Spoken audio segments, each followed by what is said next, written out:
Merci beaucoup. Bonjour à tous. Donc moi, je suis Anne Imbert, je suis programme leader, c'est-à-dire je suis responsable du programme de recherche de Moët Hennessy pour l'œnologie. Et Laurence Guérin m'accompagnera dans cette présentation. Ça marche comme ça. On n'a plus de masque. On a perdu le masque de la présentation. Bon, c'est pas grave. Les maisons Moët Hennessy sont des marques de luxe qui se distinguent dans leurs marchés respectifs par leur signature stylistique, héritage d'un savoir-faire historique. Aujourd'hui, elles sont, comme toutes les maisons, enfin comme tous les producteurs de vins ou de spiritueux du monde, elles sont confrontées à des enjeux majeurs, comme le changement climatique, les accidents climatiques, des contraintes environnementales, des contraintes réglementaires, des évolutions des pratiques, des évolutions des modes de consommation, ce qui les pousse à repenser leur mode de production, leur mode d'élaboration, leur processus en général. Et c'est là où le vivant, la microbiologie, fournit des solutions innovantes pour répondre à ces défis, tout en préservant la qualité ainsi que l'authenticité de leurs produits. Nous proposons, Laurence et moi, aujourd'hui, de vous présenter un panorama des projets menés au centre de recherche Robert-Jean de Vogüé, donc qui est le centre de recherche pour l'ensemble des maisons Moët Hennessy, et panorama des projets qui ont la microbiologie au cœur.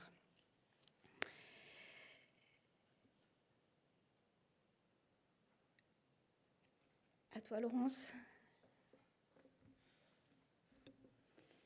Donc, bonjour. Donc, parmi effectivement ce panorama, donc, je remercie également donc, les précédentes intervenantes. Donc, comme ça permet effectivement d'aller un petit peu plus vite. Donc, le premier, en fait, puisque l'intitulé est bien en fait du sol aux bouteilles, en commençant par les communautés microbiennes du sol. Donc, ce qui nous intéresse, donc, sur le sujet en fait de la communauté microbienne du sol, c'est de pouvoir disposer d'indicateurs écosystémiques, donc relation sol-plante, pour évaluer la santé du sol. Donc, je pense que donc, ça a déjà largement été évoqué précédemment, et notamment donc, aujourd'hui, l'intérêt de pouvoir disposer en fait, d'outils de diagnostic, donc, pour pouvoir effectivement à la fois évaluer et choisir des pratiques viticoles durables. Donc jusqu'à maintenant, de façon historique, ont été toujours... cette évaluation a toujours reposé effectivement sur les propriétés physiques et chimiques du sol. Donc, depuis peu, donc, on y associe donc, la composante microbiologique. Alors, ce n'est pas forcément le cas dans l'agriculture au sens général du terme, en tout cas du coup en viticulture.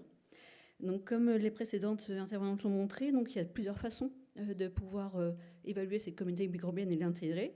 Donc, les analyses ADN, donc, qui effectivement apportent donc, un aspect plutôt descriptif.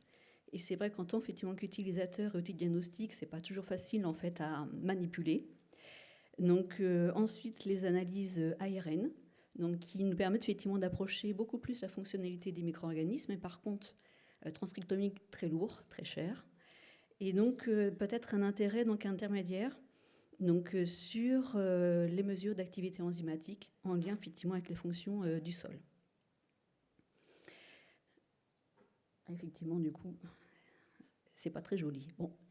Donc, quelques exemples de projets donc, ont déjà été mentionnés par effectivement les précédentes intervenantes, à la fois donc, d'un projet Vitae, où en fait en Champagne, on a travaillé sur des bioindicateurs microbiens, sur des vignobles à fort potentiel. Et sur les premiers résultats, donc, travaux menés par effectivement Lucille Pellan, où on montre l'intérêt donc, des mycorhizes sur les premiers résultats et l'engagement donc, dans le projet GetUp, qui a déjà été mentionné précédemment, et également donc, des travaux dans le parcellaire effectivement cognacier avec Hennessy sur justement les bioindicateurs donc, de ce parcellaire et qui vont être effectivement ensuite complétés avec le centre de Robert-Jourdan de Vogüé sur le parcellaire champenois également provençaux.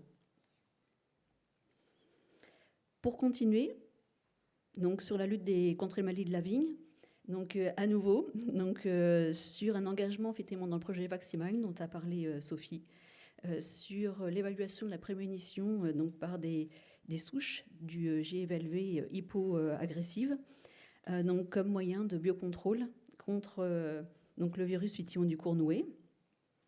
Et également, donc en fait, en dehors effectivement de ces actions directes, c'est important pour nous, pour caler donc les différents programmes de phytosanitaires, de pouvoir en fait détecter de façon effectivement précoce donc l'ensemble des maladies. Donc un exemple ici sur donc la prédiction de l'Oïdium parcu-PCR, mais qui peut être appliquée à bien d'autres donc maladies fongiques, et effectivement un en particulier qui est travaillé sur les arômes de champignons frais.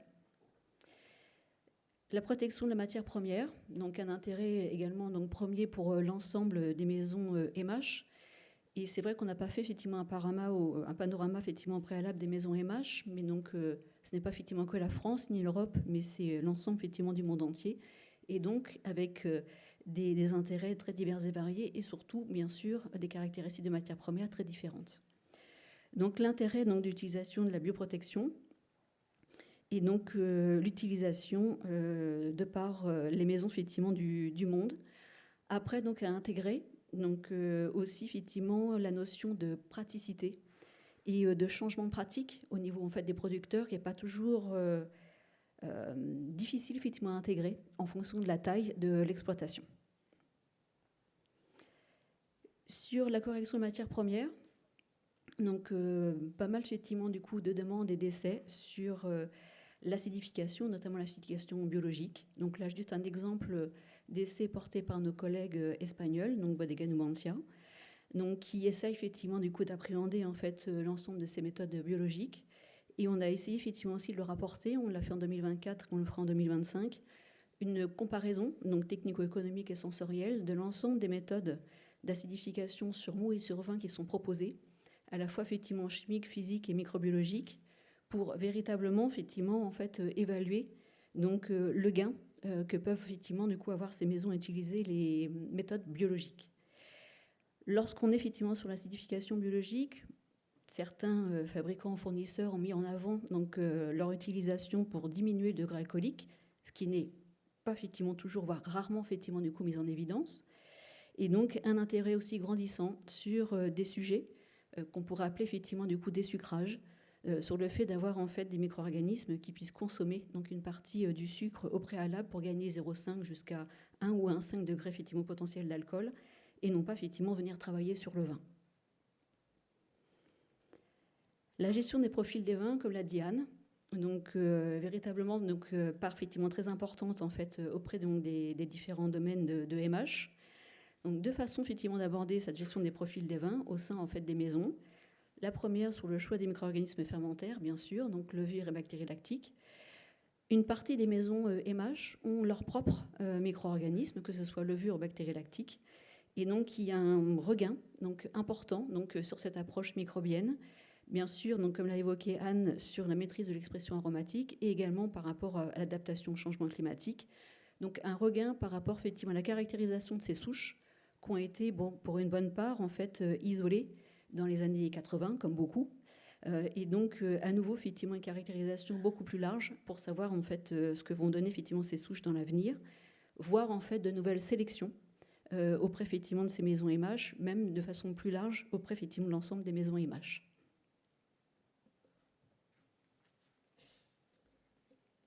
Alors, une fois que les micro-organismes et les levures en particulier ont été sélectionnés et caractérisés, le rôle du vinificateur, c'est fournir les conditions optimales à ces micro-organismes pour leur permettre d'atteindre le profil cible, pour un profil cible.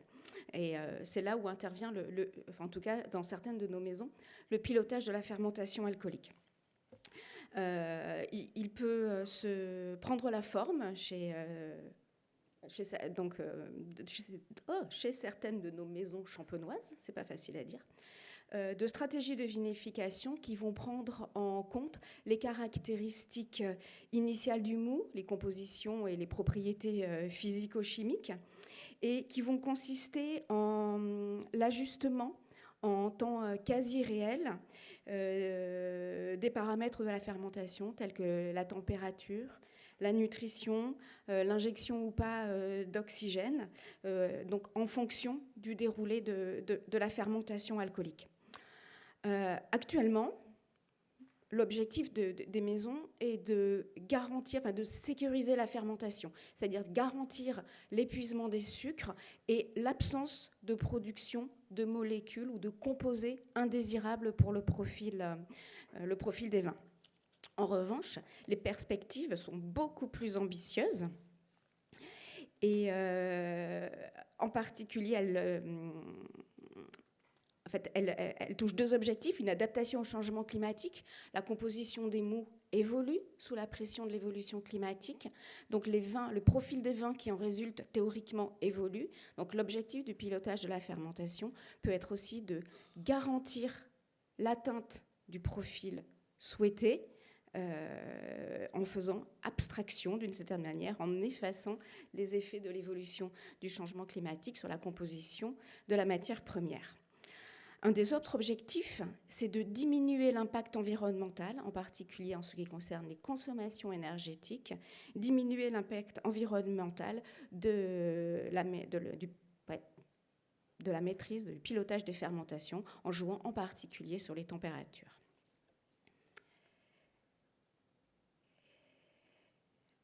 Un autre sujet qui est beaucoup plus exotique, j'ai envie de dire, la désalcoolisation. On a eu un projet au centre de recherche en partie qui a beaucoup occupé l'équipe et qui avait pour objectif d'obtenir un vin désalcoolisé, c'est-à-dire inférieur à 0,5%, avec des qualités organoleptiques préservées et surtout au niveau de la maison qui allait mettre sa marque sur la bouteille. La littérature ou les pratiques disponibles sur les marchés ne permettaient pas d'atteindre cet objectif. Donc, nous nous sommes attachés à développer un processus complet innovant qui reposait sur une séparation membranaire, mais également une opération microbiologique qui était la respiration levurienne, c'est-à-dire utiliser la capacité des levures, en particulier. Ça fonctionne chez beaucoup de genres, mais nous, on l'a développé sur Saccharomyces cerevisiae. Donc, la capacité de cette levure à consommer l'éthanol en conditions aérobies lorsqu'il n'y a pas d'autres sources carbonées à disposition. Donc, le développement et l'optimisation du procédé ont reposé sur la mise au point des conditions opérationnelles. Donc, vous avez là un panorama complet des projets qui ont la microbiologie au cœur et qui sont menés par nos équipes pour répondre aux enjeux de nos maisons. Donc notre stratégie, vous le voyez, d'amélioration des processus en phase avec notre époque s'appuie sur une expertise scientifique, mais également sur les acteurs de terrain et a pour objectif de fournir à nos maisons, aux élaborateurs de vin, qu'ils soient tranquilles ou effervescents, ou même à nos élaborateurs de spiritueux, des solutions concrètes et adaptées, et tout en essayant d'atteindre une viticulture et une œnologie plus durables et garantes de la pérennité de l'excellence de nos produits. Merci. Merci beaucoup. Merci à toutes les deux.